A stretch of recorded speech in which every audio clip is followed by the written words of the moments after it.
creeping bellflower, baby's breath, buckthorn, oxeye daisies, and dandelions. If you live in Alberta, you've probably seen these plants and flowers. But did you know that they're aliens? Not from outer space, but from other parts of the globe.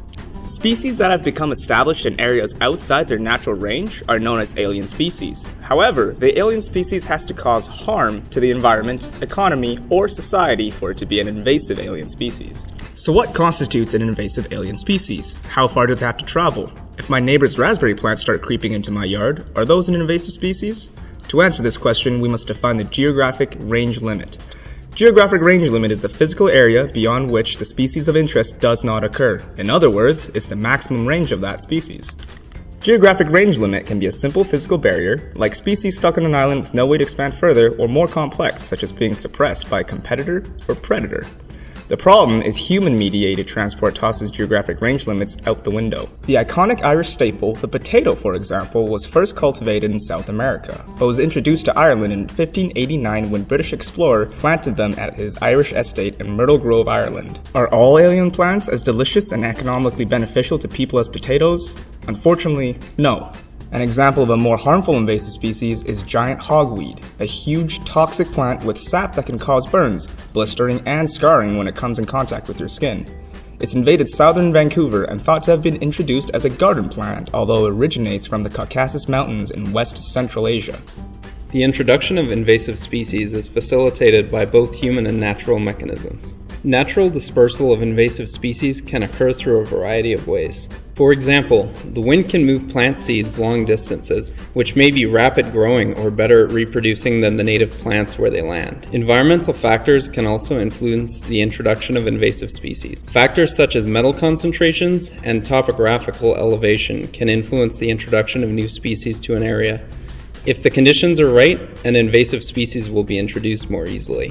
People can introduce invasive species to marine ecosystems by improperly cleaning their boats and then moving their boats long distances on family vacations or fishing trips. Multiple introduction events are more likely to occur at boat launches, indicating that people are mediating their jump dispersal. People can also introduce invasive species through development of land for residential purposes. Efforts to control invasive species on their property can help prevent spread to other properties, or a lack of effort can lead to more spread of the invasive species. For example, properties with absentee landowners in Hawaii more commonly contain the invasive albizia tree than properties in which the landowner is present. A lack of attention to this issue could allow the species to invade surrounding areas easier.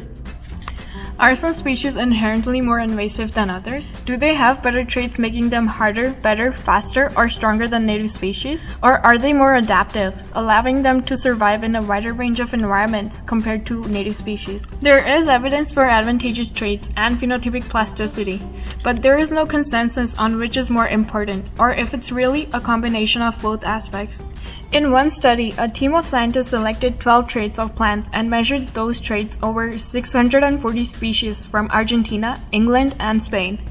They wanted to see if plants from different places tackled the problems of drought, shade, and competition differently. What they found was that different plants addressed the same problem similarly, in that their traits were convergent. For example, cactuses from Mexico and Africa showed convergent traits when dealing with harsh desert environments. The ability to have a wide variety of responses to environmental factors is called phenotypic plasticity.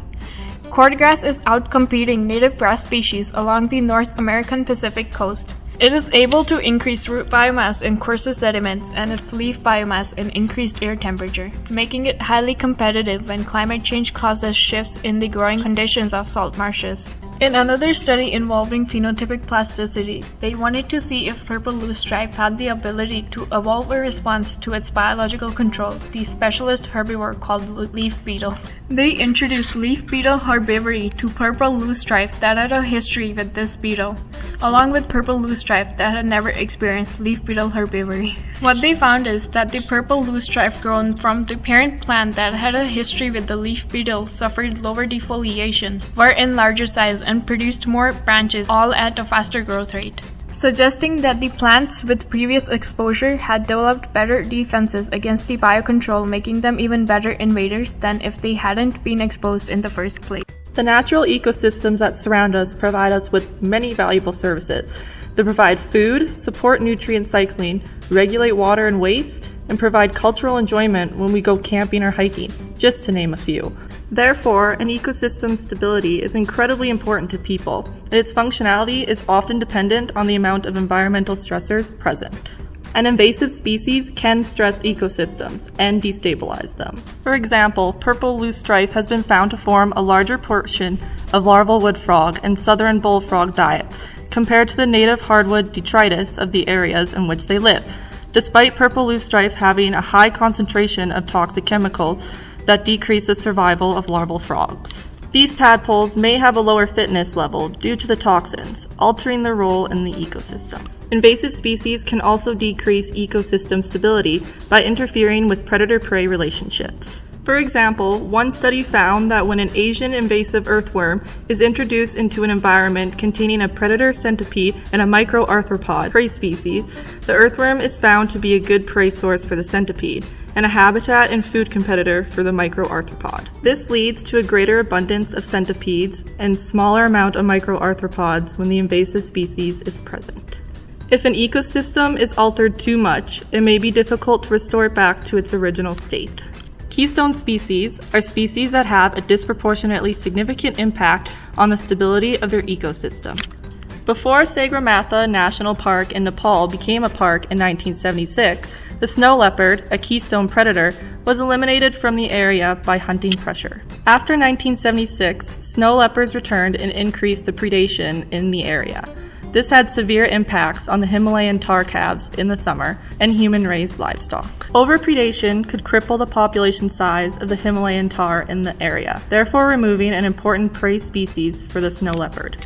This loss of prey, combined with human retaliatory killing due to livestock predation, increases the risk of local extinction of the snow leopard again, making the damage caused by invasives extremely devastating and difficult to reverse if a keystone species is impacted. Climate change is shifting the abiotic factors across ecosystems, such as temperature and moisture. This redefines the traditional range that determines the ecological niche of native species, allowing invasive species to take advantage of the new variables. The rules for the game of survival are changing, and so are the players. One study in the province of Alberta, Canada, used computer models to simulate the effect of climate change on invasive species. They found that warming in Alberta may allow 14 or 15 potential new invasive species to expand northward, as suitable habitats for new invasive species are expected to be 21 times larger due to warming. Out of the 15 species assessed, 3 terrestrial plant species, knotweed, tamarisk, and Swainson pea, pose a big threat to biodiversity in Alberta because the range of invasive plant is going to expand. The ability to predict and model how the environment will change may give the managers some time to take preemptive measures such as risk assessment, potentially saving the time and cost of reactive measures like eradication. In Canada, the cost of invasive alien species falls under 2 categories, direct and indirect. In 2005, the estimated direct losses within the forestry industry alone was $20 billion. For invasive species in the Great Lakes, it was $7 billion, and $2.2 billion for agriculture. These costs were calculated as reduced yields and controlled expenses such as herbicides. However, the 2005 federal budget only provided $85 million for the 5-year period between 2005 and 2010 for invasive species program. Government, non-government organizations, and private owners are challenged with choosing management options that can have the largest impacts for the lowest cost, as not every proposed plan is able to receive funding. What's more difficult to evaluate is the indirect costs invasive species have on biodiversity, ecosystem services, and ecosystem stability. What is seeing a native species on your next hike worth to you? Can you put a dollar amount on it? Controlling invasive species is a difficult ecological and economical task that requires constant action from all levels of government. The federal, provincial, and territorial governments of Canada developed the Invasive Alien Species Strategy for Canada back in 2004. By order of importance, its goals are to prevent new species invasions, have early detection of new invasions if prevention fails, respond rapidly to those new invasions, and manage the established and spreading invasive species that are already here. Methods of management vary depending on the landscape, species involved, and costs, but includes methods such as competition, fertilizers, herbicides, and biological controls. Competition works by limiting the resources available to the invasive species while giving native species a competitive edge. However, a thorough understanding of interactions within the ecosystem is required for competitive biological controls to be successful.